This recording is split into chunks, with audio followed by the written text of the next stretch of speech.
Boa noite, estamos na aula de número 32 da nossa série de Bereshit Gênesis. A aula passada a gente terminou sobre a história de Avimelech, que Avimelech ele pega como esposa Sará, mesma história do Egito, que Abraham falou, fala que é minha irmã. Fala que é irmã, mas a diferença aqui é que do Egito falou que é irmã, eles pegaram, foi pro rei e tal.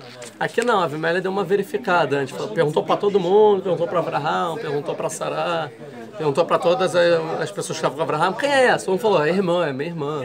Ela falou, então é minha irmã. Beleza, então vamos só recapitular um pouquinho. A gente vê que Abraham, então, ele vai para a região mais de praia, sai da região de montanha. E vamos lá, está no capítulo 20, vamos para o versículo 2. E fala Abraham para Sará, ó, fala que é minha irmã.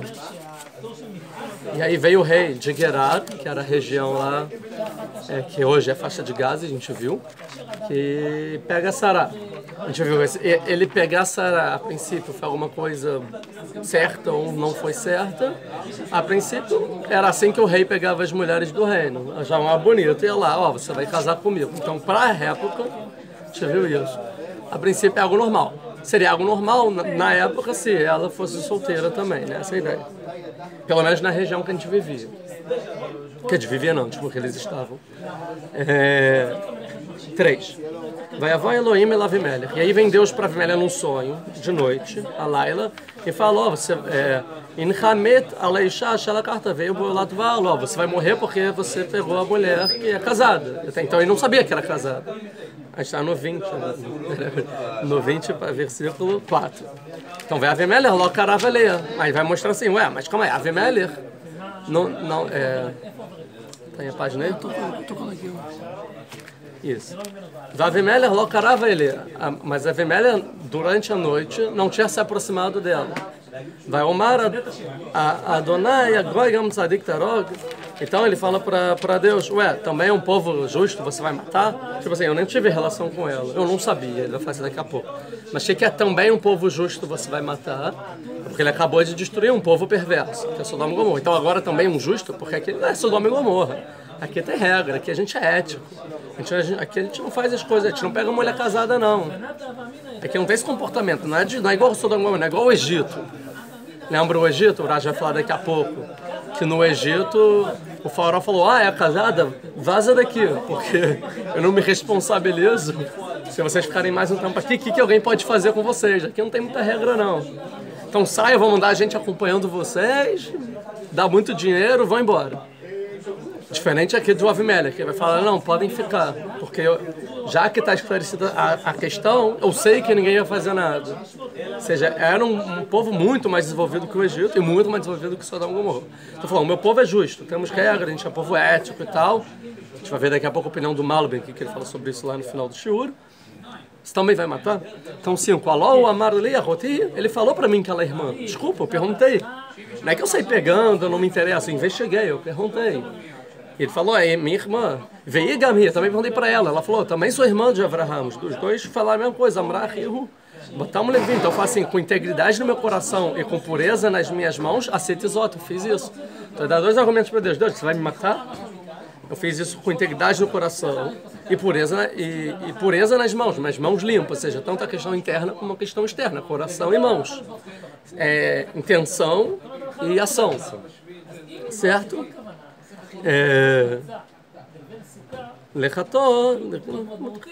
E tem 2 questões aqui. Uma, eu não sabia que ela era casada.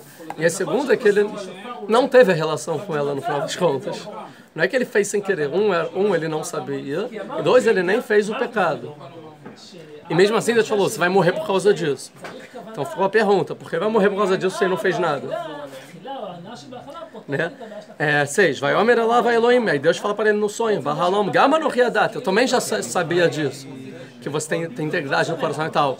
Então, porque se Deus já sabia, e óbvio que ele sabe de tudo, porque ele falou antes, então você vai morrer por causa disso, de uma coisa que ele não fez. Eu já sei que você não fez. Então ele falou que você vai morrer. Certo? Entendeu a pergunta aqui difícil? Que Betão leva a ver a cita só. Eu sei que você fez com integridade de coração, ou seja, você não sabia que ela era casada. Você achava que ela realmente era irmã e solteira. Certo? A cita Zot. Mas não foi porque você não foi. Mas Isso que você... São dois argumentos. Um, você não sabia. O que você não sabia? Eu estou ciente. Agora, a questão que você não fez nada com ela é porque eu impedi você de fazer isso. Isso vê, eu impedi você de você pecar contra mim. Por isso que eu não deixei você tocar nela. Ele ficou com uma doença de noite e não conseguiu fazer nada. Você falou, não, você só não pecou as mãos limpas é só porque eu fiz. Ou seja, isso aí você não pode ficar argumentando. Ou seja, eu concordo integridade do coração, mas com pureza nas mãos limpas, isso eu não concordo, porque eu que fiz isso. Se não fosse por mim, você teria, se não tivesse interferido, né, você não teria, você teria pecado, tá? Mas a pergunta, então, por que ele merece morrer? Porque ele não fez nem, no final ele não fez nada e foi sem querer. Sim? Então agora volta pro homem, devolve ela pro marido dela, este é o marido. Que Navihu, porque ele é profeta. E a outra pergunta, tá aqui uma pergunta, se não fosse profeta, fica com ela. Só porque é profeta, devolve. Não é para todo ser humano devolver? Então, que motivo é esse? Porque ele é profeta. Outra pergunta. Vai palhando baderra verrier. E ele vai, então, rezar por você e você vai viver. Vem Menecha Meshiv, mas se você não devolver, dá que morta multa. Saiba que você sim vai morrer. Ataverrola Shalat. Você e tudo que é seu, ou seja, todo o povo. É o seguinte, ele merece morte. Mas a princípio ele não transgrediu nada na Torá que merece morte. Essa é a pergunta, tá? E mais todas. Deus já sabia e ele só porque ele é profeta tem essas perguntas que também corroboram aqui para a grande pergunta que está acontecendo aqui. Tá? A gente vai ver que ele vai no 8 ele vai acordar de manhã e tal, mas e aí vai devolver, depois Abraão vai rezar, vai ficar tudo bem. Logo em seguida a gente viu que Sara vai engravidar. Aí falar, 100 anos ela estava com Abraão, nunca engravidou. Agora que ficou uma noite com Avimelech. A gente viu que não tem uma divergência nos comentários se foi uma noite ou algumas noites. Isso aconteceu, mas agora ela engravidou. Será que não é de Avimelech? Isso a gente vai ver depois. Mas por enquanto não é o nosso assunto. Então a gente parou por aqui. E aí a gente entrou então para tentar entender qual é o pecado de Avimelech, porque ele merece morrer, se ele não transgrediu nada na Torá, que a pena é pena de morte. Sim, para Bnei Noah, para quem não é judeu. Tá claro, né? Então a gente viu o que a Gemara diz. A Gemara, ela fala o seguinte, aqui.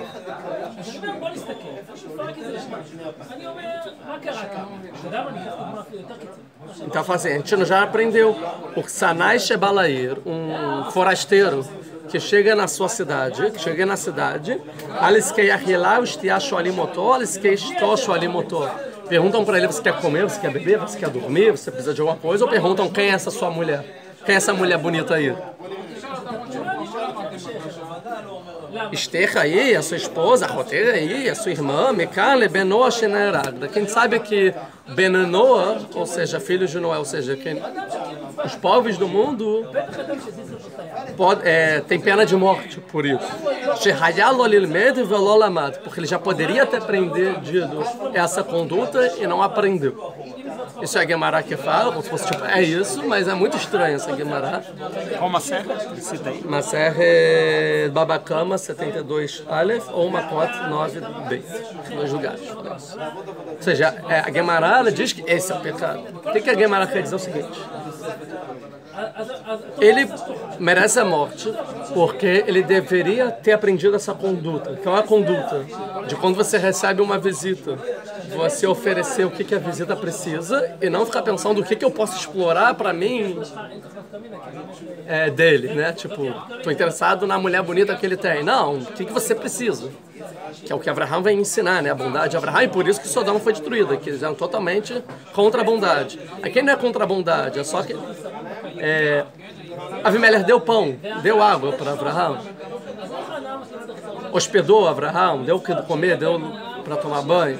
Sim, aqui a crítica é sobre a prioridade. Primeiro, né? Então no final ele fez a bondade, ele fez o beabá, é um povo ético e tal, ele fez tudo o que tinha que fazer. Mas a crítica é sobre a prioridade. Em algumas aulas no Brasil eu gostava de falar sobre esse assunto para quando a gente vai receber visitas. Para receber visita e e pensar assim, o que eu tenho para oferecer para ele, ou tipo assim, o que ele pode agregar a mim. Então é uma questão muito interessante de pensar, às vezes, os detalhes, não no grosso. No grosso, óbvio que o pessoal está pensando mais nos detalhes, tipo, às vezes assim, vamos conversar. Por exemplo, é o exemplo que eu dava, não é nenhum caso de ninguém aqui, não trata muito bem as visitas, eu sou prova disso, mas a ideia é que chega, por exemplo, vamos chamar tal visita para casa.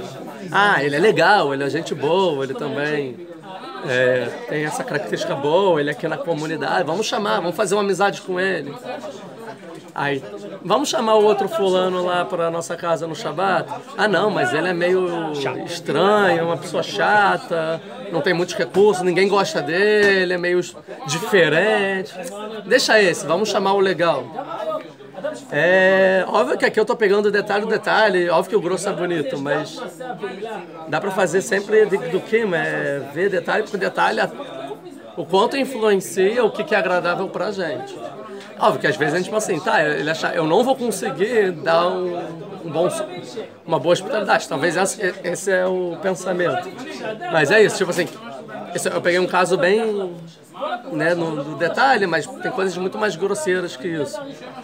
Mas é interessante sempre refletir sobre isso. Tipo assim, eu vou receber uma pessoa porque eu sou todo pra ele, o que ele quer. Então a pessoa vem na minha casa precisando, eu vou perguntar o que ele quer, eu vou perguntar o que eu quero dele. Isso é interessante. Mas, isso foi entre parênteses. Mas aqui o que a Guemará fala assim, ele já deveria ter aprendido, mas não aprendeu. Esse é o questionamento. Por isso que ele merece morrer. O que quer dizer ele deveria ter aprendido, mas não aprendeu? É que ele deveria ter aprendido com quem? Com Abraham, porque no início eu não lia, porque ele fala assim, que ele pergunta, o que quer dizer isso? Porque é um profeta, devolve porque é um profeta. A Guemará diz isso, já que ele é um profeta, Abraham já tinha ensinado para aquela cidade esses valores. E eles já poderiam ter aprendido de Abraham como se comportar e não aprenderam. Por isso eles merecem morrer. Ou seja, era uma conduta social, moral, que eles já poderiam ter aprendido porque Abraham já tinha ensinado. Mas eles não aprenderam. Por isso, pena de morte. Ou seja, quem vem dizer o seguinte, a pena de morte não tem nada a ver da mulher, o assunto de relação sexual com uma mulher casada. Até porque não existiu.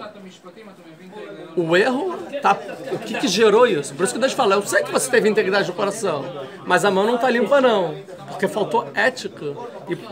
Mas afilo isso é passível de pena de morte? Não, então, a Guemará vem dizer que sim. E aí uma pergunta. O interessante é que a Guemará a gente pode fazer um detalhe e falar assim, por isso Bnei Noach morrem por isso. Ou seja, talvez judeu não. Mas aí tem outra Guemará que contradiz isso. Por quê? Não tem Averot que Bnei Noach são julgados. Não, a discussão é na Guemará, né? Mas no final fica na discussão. Chega na solução final, acho que fica meio aberto. Eu creio que não há, entendeu? Mas isso é interessante. Algo que é permitido, digamos que é proibido para Bnei Noach, que seria permitido para Am Israel. Isso, então, uma boa pergunta, porque a gente está falando aqui num gajar de proibido e permitido. Ser proibido e permitido. Um tem um julgamento, outro tem outro julgamento. Mas enfim, o julgamento para um Bnei Noach jamais vai ser mais rigoroso do que um julgamento para... Como se o Bnei Noach fosse julgado por algo e julgado a pena de morte por algo que Am Israel sequer seria julgado e não teria pena de morte por aquilo. Então aqui tem muitos questionamentos, exatamente. Eu uso até o vocabulário muito certo sobre isso, sobre é proibido, é permitido, mas a ideia aqui é que a gente não está falando de proibido e permitido, não tem nenhuma proibição, não tem nenhuma mitzvah aqui. É uma conduta moral, né? Mussar, ética. Então é estranho. Então, uma Guemará muito estranha. Pena de morte por um desvio ético, moral. Mas aí a Guemará aprende daqui, viu que tem? Tá escrito na Torá. É tipo isso que a Guemará tá falando, tá escrito aqui na história da Torá, por isso, tem, então. Tipo, entendeu? O que a Guemará quer dizer? Mas a Guemará que veio discutir sobre esse assunto. Qual é a questão aqui toda? Então é o que a gente chegou para entender o seguinte, que eu falei ainda na aula passada, a gente está no resumo da aula passada, que eu cheguei, que tem algumas Guemarot que vêm dizer sobre penalidade de morte, né? De pena de morte. E a Guemará, ela pergunta assim, vou voltar à aula passada, revisão, mas está escrito assim, por que os... Deixa eu vou falar fora da ordem, tá bom? Mas fala assim, a Gemara pergunta assim, eu entendo porque os Talmidei Chachamim, ou seja, os estudiosos de Torá, eles morrem. Mas por que a Ma'aretz, ou seja, os ignorantes de Torá, os judeus que não estudam Torá, não sabem Torá, por que morrem? Isso a Gemara pergunta. E sobre, antes da resposta, já uma pergunta, por que morrem? Exato, Bichlal, morrem. E antes de analisar a resposta, qual é a premissa da pergunta? A premissa da pergunta é o seguinte: eu entendo os estudadores de Torá morrerem porque eles estudaram e eles pecam. Intencionalmente. Eles pecam conhecendo, né? Intencionalmente, de alguma forma. Então merecem morrer.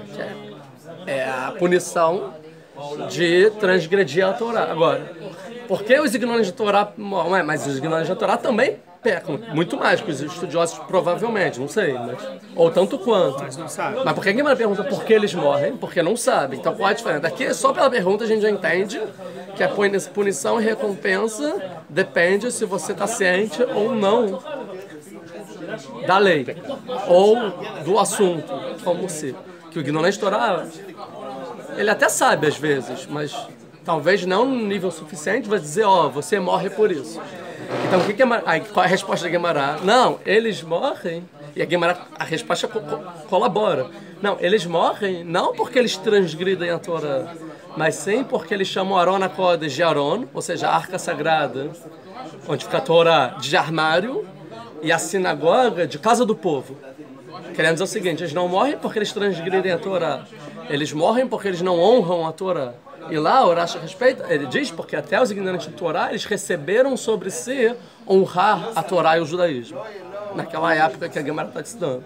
Mas quando eles faltam dessa honra que eles receberam sobre si, e sim, eles conhecem, é pena de morte. É por isso que talvez... Não é que você fez isso, vai morrer, não é isso. Mas porque, normalmente, o ser humano deveria viver para sempre, ser eterno, e não ser um ser mortal 70, 80, 120 anos, às vezes mais, às vezes menos. Mas a ideia, a premissa aqui é que por causa do pecado a gente morre, desde Adão Arishon, o primeiro ser humano. Ele pecou, por isso, no dia que você pecar, você vai morrer. Então por isso viramos mortais. Mas a princípio, tá bom, isso o Adão que fez, não fui eu. O que eu tenho a ver com isso? É verdade, a Gemara fala verdade. Mas você tem algum pecado. Aí vai perguntar, mas não, mas eu nunca estudei Torá, como eu tenho pecado? Não, mas você sabia que tinha honrar a Torá e não honrou. Por isso, então, que faz sentido que Adão pecou, então você também tem você também é mortal. Ou seja, a Gemara está perguntando por que as pessoas são mortais. Os estudiosos da Torá, a gente entende por que é mortal. Mas os ignorantes, por quê? Porque não honram a Torá. Isso que a Gemara pergunta, tá bom? Interessante. Responde, aí tem outra Gemara em outro lugar que fala assim, eu entendo porque os judeus morrem, mas os tzadikim, por que os tzadikim morrem? Qual é a premissa da pergunta? Que os tzadikim nunca pecaram. Não, os tzadikim são judeus. Os tzadikim, por que morrem? Os tzadikim não pecaram, e aí? E nunca desprezaram a Torá. Responde a Gemara, não, por Mirdat Hassidut, pelas características além do que a Torá exige, que eles pegam sobre si, ser muito mais detalhista em cada detalhe, e quando eles passam por algum desses detalhes que eles, por serem pessoas sábias, deveriam agir a mais do que o povão, a mais até que os estudiosos de Torá, por isso eles são mortais. Ou seja, não por transgredir a Torá, mas porque eles receberam sobre si algo muito mais. E quando eles transgridem esse a mais, para eles já é pena de morte. A gente pode ver isso, claro, de Moshe Rabbeinu. Por que Moshe Rabbeinu morreu? É um detalhe. Porque ele... Daqui a gente já vê que existe uma relativização, de acordo com a Gemara, sobre castigo e recompensa. Não, recompensa não está falando, sobre castigo. Principalmente quando o castigo é pena de morte. Ou seja, o critério que Deus usa para julgar os tzadikim não é o mesmo que ele usa para julgar os estudiosos de Torá, que não é o mesmo critério que ele usa para julgar os ignorantes de Torá. E não só isso, existe o conceito na Torá de Tinok Shenishba, que é a criança que foi sequestrada quando bebê pelos outros povos, ou seja, ele nunca soube que era judeu, ele nunca aprendeu o judaísmo, e ele, pela Gemara, está isento de todas as mitzvot. Ele não vai ser cobrado por nada, porque ele nunca aprendeu, nunca soube que é judeu. Então, como você vai dizer, ó, você não cumpriu, não botou o filho todo dia, você... Não, ele cresceu na cultura dos goim. Ou seja, a gente vê, então, se fosse tudo para igual, esse cara também deveria ter a mesma cobrança, mas não. Tá? Então, chegando nisso, a gente pode entender. Tem outra Gemara que pergunta assim, eu entendo porque os judeus morrem. Mas os goim, por que morrem? Essa é a pergunta. E qual é a resposta? Porque os goim não têm mitzvah. Aí a Gemara vai falar, não, eles têm 7 mitzvot, eles transgridem essas 7 mitzvot, por isso morrem. Aí a Gemara, aí vai entrar no negócio que a gente vai ver daqui a pouco, a gente chegou a ver também ela passada, mas aí chega no... Tô pegando desde o início para ficar bem construído, para entender muito bem. Isso é muito importante, sabe? Aí pega a Gemara e pergunta assim, tá, mas a gente vai ver em um lugar que a gente vai ver já daqui a pouco, que Deus isentou eles de cumprir as mitzvot. A gente vai ver que não é bem mais assim, mas... Eles não têm mais essa obrigação. Então, por que depois disso eles ainda morrem? Responde a Gemara, por derech eretz. Por educação, ética básica. Bons modos. Porque bons modos eles receberam sobre si. E se eles receberam bons modos sobre si, quando eles faltam com esses bons modos, é como se fosse o judeu que está descobrindo a Torá. Ou seja, daqui a gente entende o seguinte, que cada pessoa no mundo inteiro é julgada de acordo com as normas que ele recebe sobre si. Essa é a conclusão. Ou seja, voltando, o que a Gemara quer falar sobre Avimelech não é sobre obrigação ou pecados, que é o que a Gemara discute lá, porque todas as mitzvot, não está falando de mitzvah, está falando de derech eretz, de ética. Ou seja, Avimelech, o rei de Gerar, numa sociedade ética e moral, ele transgrediu a ética e a moral da própria cidade, que essa cidade já deveria ter aprendido porque Abraham já estava lá. Que é você, primeiro, querer tratar bem os forasteiros, os hóspedes, e depois pensar nas suas questões, o que eu posso aproveitar deles. E como eles não aprenderam, eles transgrediram a própria norma da cidade. Por isso é pena de morte para Bnei Noach. Ou seja, é pena de morte para não-judeus que receberam a ética, como a Mishnah fala em Pirkei Avot, na ética dos pais, que derech eretz kadma la Torá. Que a ética, ela vem antes da Torá. O que vem antes da Torá? Assim, o Maimônides fala, por exemplo, nas Alahot sobre ensino de Torá, que fala que um aluno, se ele não tem o mussar, ética básica, você é proibido de ensinar a Torá para ele. Primeiro ele vai ser uma pessoa ética, depois você vai ensinar a Torá. Como também está escrito na Gemara, se não me engano, em Eruvim, que diz que a Torá ela pode ser um veneno ou um remédio de cura. Se a pessoa tem mérito, é a vida, né? É a cura da pessoa. Mas se a pessoa não tem mérito, é um veneno, é a morte para ela. O que é não ter mérito? É se ela não tem ética.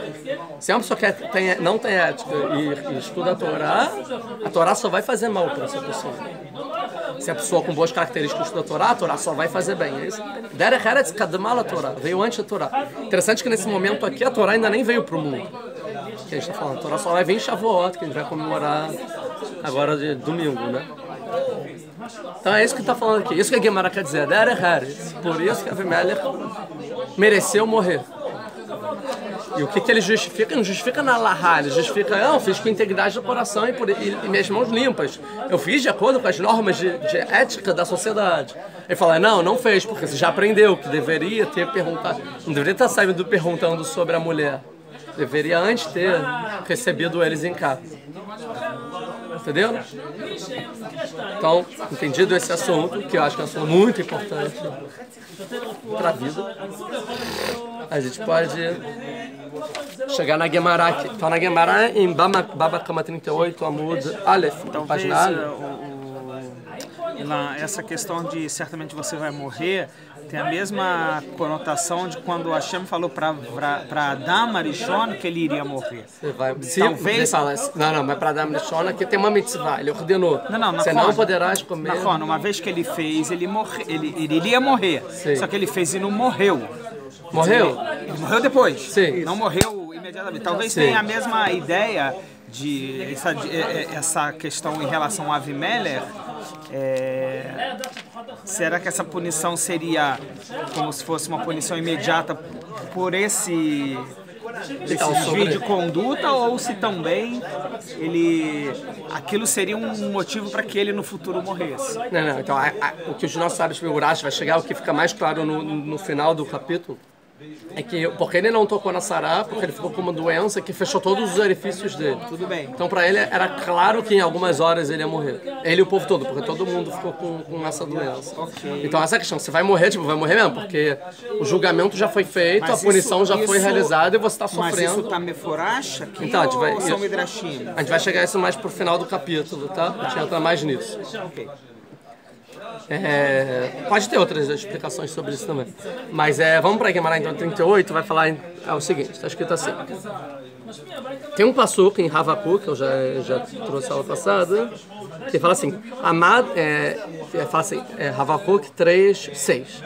Está falando de Deus, que ele Amad, ele ficou de pé, vai Moded Eretz, e ele mediu a terra. Moded, né, mediu a terra. Ra, ele viu, Vayeter Goim, e isentou os povos, isentou os não-judeus.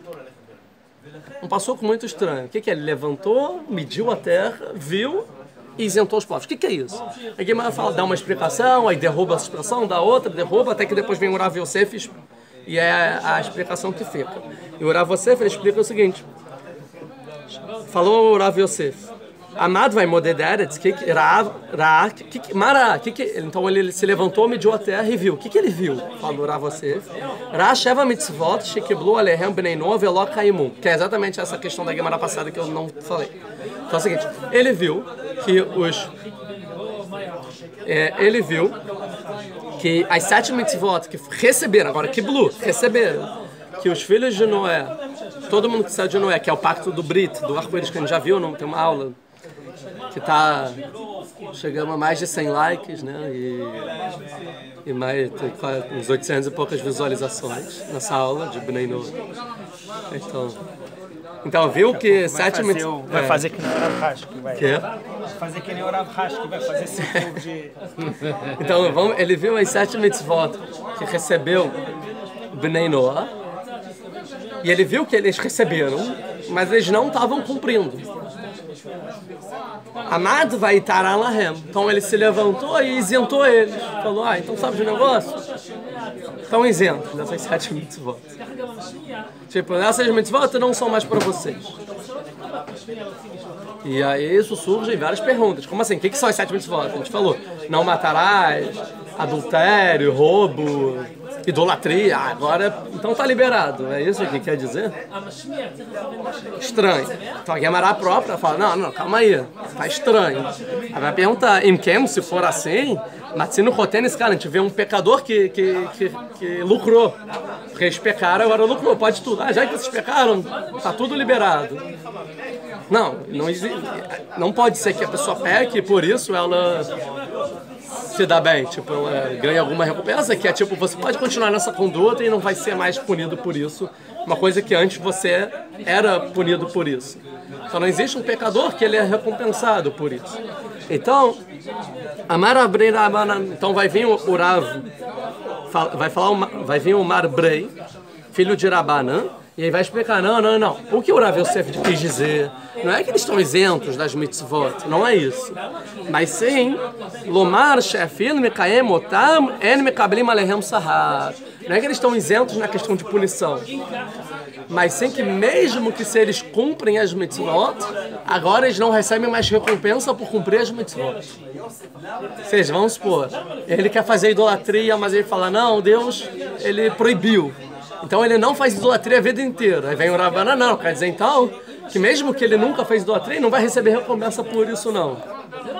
Ou seja, ele está, não é isento, mas ele está livre. Ou seja, você não vai ter recompensa por isso. Que aí é uma pergunta mais estranha ainda. Como assim? Ele fez a mitzvah está feita. Como você vai dizer que não... E o Maimonides ele fala na explicação dele para as Mishnayot, que fala que é o seguinte, a pessoa está obrigada àquilo que ela tem recompensa. E é óbvio que se Deus obrigou, ele tem recompensa. Se é mitzvah, tem recompensa. Tipo. Então, como agora ele tem uma mitzvah, que mesmo que ele teve lá o Yetzerará, uma inclinação, ele lutou, fez e não vai ter recompensa por isso? Muito estranho. Então vai vir a Gemara e vai questionar, falar, veló, e não vai ter recompensa? Óbvio que vai ter recompensa. Que a Veatainen já aprendeu, falou Rabi Meir Balanes. Né? Que ele falou? Minai, ainda onde a gente sabe que mesmo um goi, mesmo um gentil, um não-judeu, vê o seco da Torá e se ocupa com a Torá. A gente sabe que se ocupar com a Torá, os goim não têm obrigação de se ocupar com a Torá, de estudar a Torá, né? Sheuk é Kohen Gadol, ele é como sumo sacerdote, ou seja, uma pessoa mais importante, mais elevada do povo. Então a gente vê que o goi que estuda a Torá, ele tem recompensa, ele é como tão grande quanto um sumo sacerdote do povo judeu que entra no Santo dos Santos, Yom Kippur e defende o mundo inteiro. Ou seja, sim tem recompensa, porque está escrito num passuco, está escrito na Torá. Aqui, se não me engano, em Dvarim 18:5, Asher Yaseh Otam Adam Vahai Bahem, que está falando das mitzvot, que vai fazer o homem elas e vai viver nelas. E aí, o que o Rabi Meir fala assim? Não está escrito que vai fazer os Koanim, os Levim e ver Israelim. Não está falando que tá os judeus, os sacerdotes e os Levim. Ela, Adam, o homem, está escrito o homem vai fazer, o ser humano vai fazer.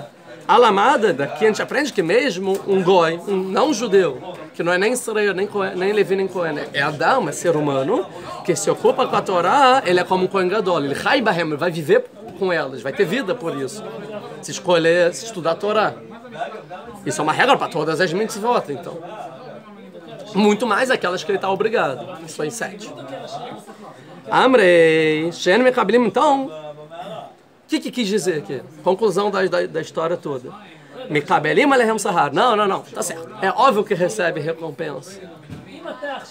Que mitzuvê você. Não. She'en mekabelim sahar que mitzuvê você. Ela que me she'en mitzuvê você. E assim é a explicação. Que eles recebem sim recompensa, mas não como alguém que foi obrigado e cumpre. Mas eles recebem recompensa como alguém que não foi obrigado e cumpre. Concluindo, antes de explicar, que é a Rabi Hanina, como a gente aprendeu do Rabi Hanina, que é maior aquele que foi obrigado e cumpre as mitzvot do que aquele que não foi obrigado e cumpre as mitzvot. Ponto. Essa é a Gemara. Ou seja, moral da história, antes de explicar isso sobre quem é maior, a explicação é o seguinte: o que quer dizer então que Deus ele viu que estava pecando? Que eles receberam as mitzvot, estavam pecando. E o que ele isentou eles? Não é que ele isentou eles, é que a partir de agora, se eles cumprem, eles vão ganhar recompensa pela mitzvah como alguém que não foi obrigado. Por isso que foi isentado. É como se fosse alguém que está isento da obrigação. Mas tem recompensa como alguém que está isento da obrigação. Mas não vai ter recompensa, é aquele que está obrigado pela obrigação. Sobre esse é estranho, porque a princípio o nosso senso comum é dizer o contrário. A pessoa ela é obrigada, chega o chefe e fala, faz esse trabalho aí, você vai lá e apresenta. Bom, agora você, livre e espontânea vontade, fala, eu vou colaborar para a empresa, e tu faz o trabalho todo que não era obrigado e manda, muito mais louvável. Mas a gente aprendeu, a Torá diz exatamente o contrário. Não é mais louvável. Por quê? Então daqui a gente tem que entender o seguinte: o que são as mitzvot? O que é você ser obrigado por um mandamento? A questão de ser obrigado, então tem recompensa ou castigo. O que quer dizer você? O que é uma mitzvah? A Torá tem 613 mitzvot. O que é uma mitzvah? Um mandamento, uma ordem? Então mitzvah pode ser ordem, certo? Mas o Maimonides, por exemplo, Moreira Nevorim, explica que mitzvah não é um mandamento, não é assim que se traduz. Que é? Um preceito. Não, mas o Maimonides não explica assim. O Maimonides explica que mitzvah vem da palavra tzevet. Tzevet é grupo, equipe. Ou seja, mitzvah quer dizer que você está na mesma equipe de Deus. Está no time de Deus, exatamente. Qual é, que navio? Porque ele é profeta, está no time de Deus. Qual é a ideia aqui? As mitzvot não são bons preceitos. Isso não significa mitzvah. Quando Deus deu a Torá pra gente, 613 mitzvot, por isso que eu falei que é Shavuot. Deus, foi na entrega da Torá que isso aconteceu mesmo pro povo dele.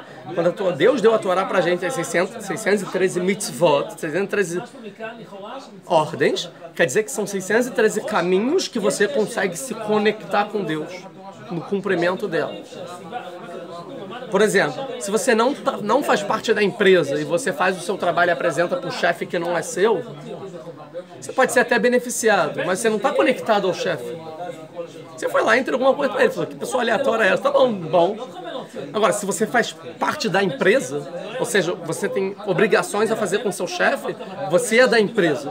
E é muito maior alguém que é da empresa do que alguém que está fora da empresa. Reconhecido.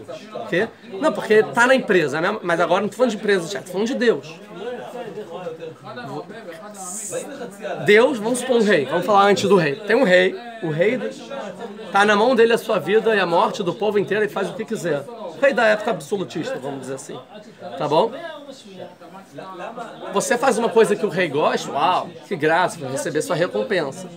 Mas agora, se você é o escravo do rei, o servo do rei, ou o ministro do rei, faz parte da cúpula, você tem que estar conectado ao rei. Você fala, por exemplo, o Rav Haim Volozhin, no livro Ruach Haim, ele fala o seguinte, que uma pessoa que faz uma mitzvah é como se fosse que o próprio rei chegou para você e falou, oi, por exemplo, me traz um copo d'água. Você entrega um copo d'água para o rei, tem uma conexão entre você e o rei. Porque o rei pediu para você, e você dá um copo d'água para ele.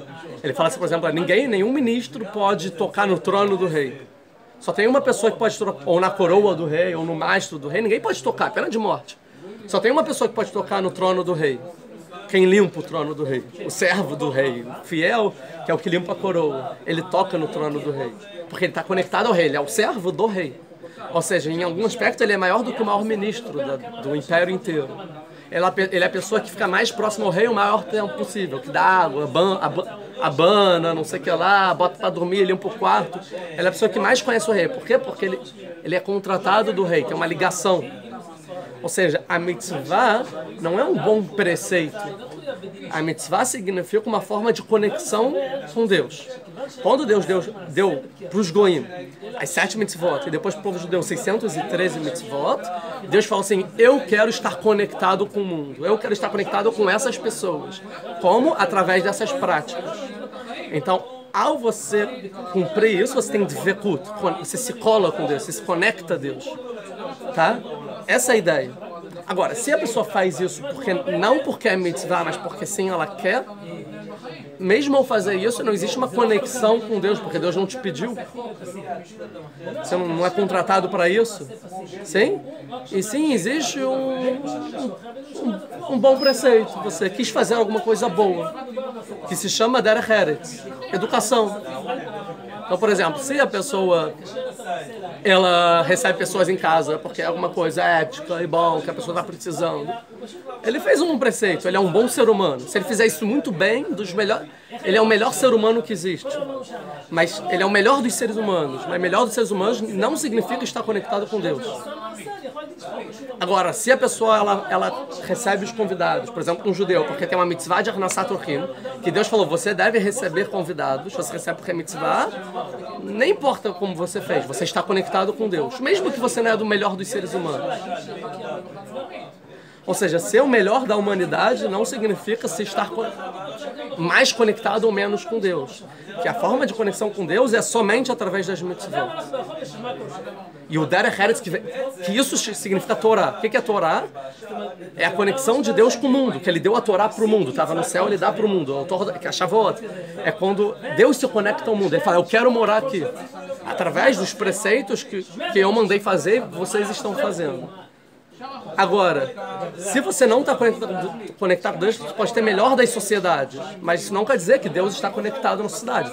E sim que tem uma ética pairando pela sociedade, uma sociedade humanista, boa, ok, que funciona realmente boa de viver.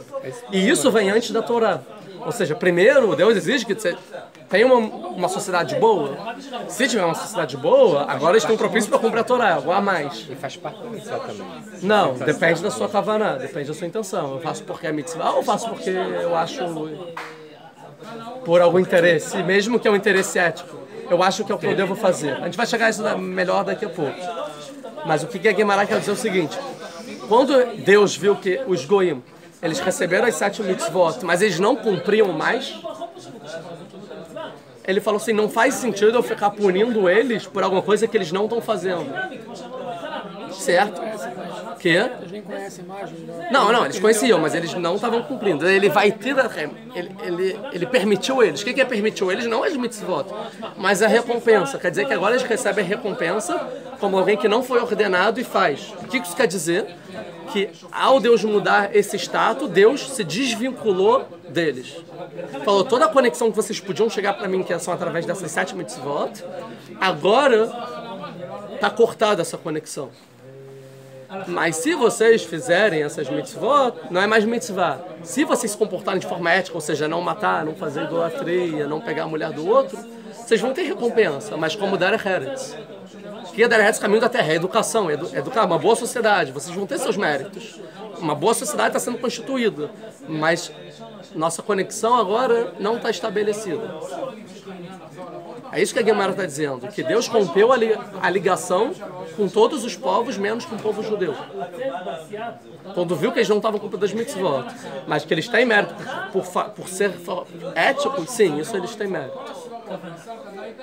Essa é a ideia. Tá? A gente vai entender isso melhor daqui a pouquinho. Se isso é, na prática, como funciona, se eles estão conectados a Deus ou não, a gente vai ver daqui a pouquinho, tá? Mas essa é a ideia. Avimelech é por falta de Derech Eretz, que é exatamente, que Deus julga de acordo com o que cada um recebeu. Tá? Então, para a gente entender e contextualizar o que a Gemara quer dizer aqui, a gente precisa estudar um pouco de história, voltar um pouco na história. Tá bom? Qual é a história que eu quero contar? É sobre uma discussão teológica que existe no cristianismo e no judaísmo, sobre as mitzvot. E aí vai ficar bem claro o que a Gemara quer dizer aqui. É o seguinte, quando teve a destruição do Segundo Templo, que é mais ou menos no ano 70, né? Século I, ano 70, os romanos destruíram o Segundo Templo, certo? Os judeus foram exilados para Roma, para Babilônia, os romanos tinham dominado já, né? Já não tinha mais Babilônia. Toda a Mesopotâmia, no final chegaram na Europa, no sul da África e também Oriente Médio, tá. Teve o exílio, mas muitos foram para Roma.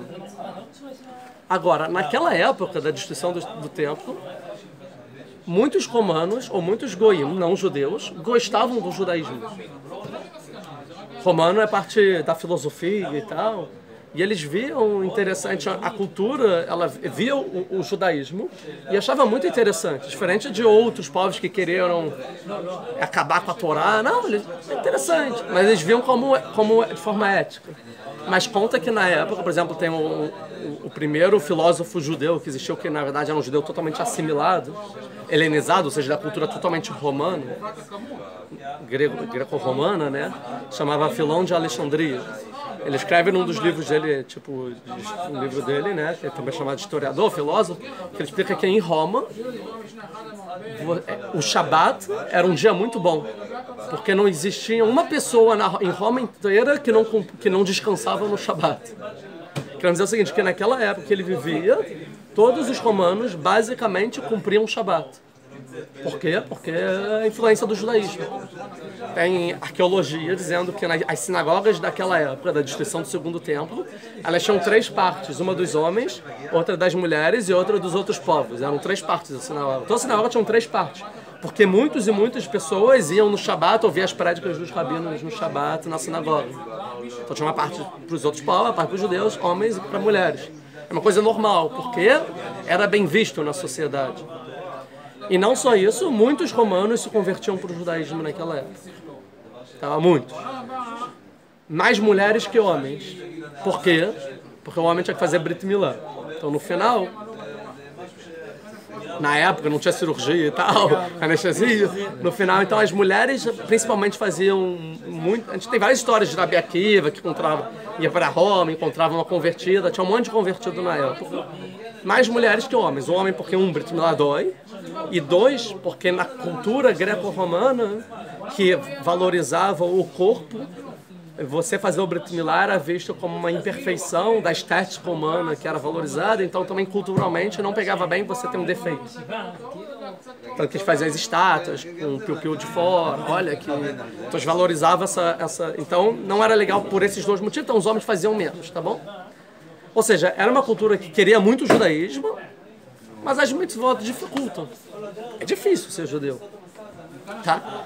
Na mesma época, começou a crescer uma seita, a princípio, dentro do judaísmo, que foi saindo do judaísmo, chamado cristianismo. Tá?